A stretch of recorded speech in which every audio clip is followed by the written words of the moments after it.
सर्वसामान्य गोरगरीब आणि कष्टकरी जनतेला मोफत व दर्जेदार आरोग्य सेवा देण्याच्या शासनाच्या मोठमोठ्या घोषणा केवळ कागदावरच राहिल्याचे विदारक चित्र मुकुंदनगर येथील पालिकेच्या साबळे प्रसूतिगृहात समोर आले आहे। या प्रसूतिगृहात सोनोग्राफी मशीनसारखी अत्यावश्यक सुविधाच उपलब्ध नसल्यामुळे गरोदर महिलांना अक्षरशः वणवण फिरावे लागत आहे। मुकुंदनगर येथून थेट डफरीन येथे सोनोग्राफीसाठी धाव घ्यावी लागत असल्याने गरीब कष्टकरी कुटुंबावर येण्या जाण्याच्या खर्चाचा अतिरिक्त भार पडत आहे। ज्यांना 2 वेळच्या जेवणाची भ्रांत, त्यांना हा प्रवास खर्च आणि वेळेचा नाहक त्रास परवडणारा नाही। परिणामी अनेक गर्भवती महिला नाईलाजाने सोयीच्या ठिकाणी म्हणजेच खासगी रुग्णालयांकडे प्रसूतीसाठी वळत असल्याचे भयावह वास्तव समोर आले आहे। शासनाच्या मोफत आरोग्य योजनांचा गाजावाजा एकीकडे आणि दुसरीकडे मूलभूत सुविधांचीच वानवा, यातून पालिका प्रशासनाच्या नियोजन शून्य कारभारावर प्रश्नचिन्ह उपस्थित होत आहे। याबाबत आमदार विजयकुमार देशमुख यांनी थेट पालिका आयुक्तांना खडे बोल सुनावत सर्वसामान्य गोरगरिबांची निकड लक्षात घेऊन साबळे प्रसूतिगृहात तातडीने सोनोग्राफी मशीनची व्यवस्था करण्याची ठाम मागणी केली आहे।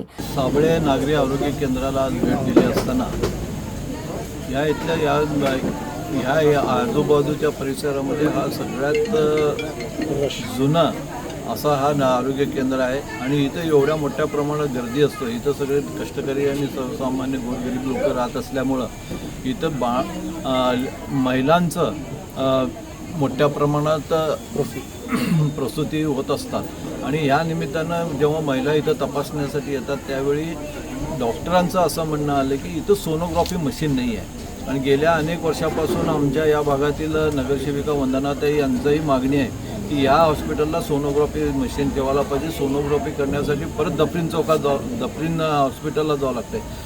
दफरीन हॉस्पिटलला जायला इथून रिक्षावाला 100 ते 150 रुपये घेतं, परत यायला 100-150। मग आपण मोफत आरोग्य केंद्र ठेवून उपयोग काय? आणि आज महानगरपालिकेच्या मी आयुक्तांना सांगू इच्छितो की ताबडतोब यांनी या भागातील एवढ्या महत्त्वाच्या ज्या महिला हॉस्पिटल आहे साबळे नागरी आरोग्य केंद्रामध्ये ताबडतोब सोनोग्राफीचं मशीनची व्यवस्था करावी व तसंच या भागातील ह्या हॉस्पिटल 24 तास महिलांचं प्रसूती केंद्र असल्यामुळं 24 तास याला उघडं ठेवावं लागतं आहे। या इथं डॉक्टरांची संख्याही कमी आहे। या डॉक्टरांचा अजून एक अधिक डॉक्टर दिलं तर या भागातील लोकांना चांगली सेवा मिळू शकतो। गोरगरीब महिलांच्या आरोग्याशी खेळ बंद करा आणि तातडीने सोनोग्राफी मशीन उपलब्ध करून द्या, अशी आक्रमक मागणी आता जोर धरू लागली आहे।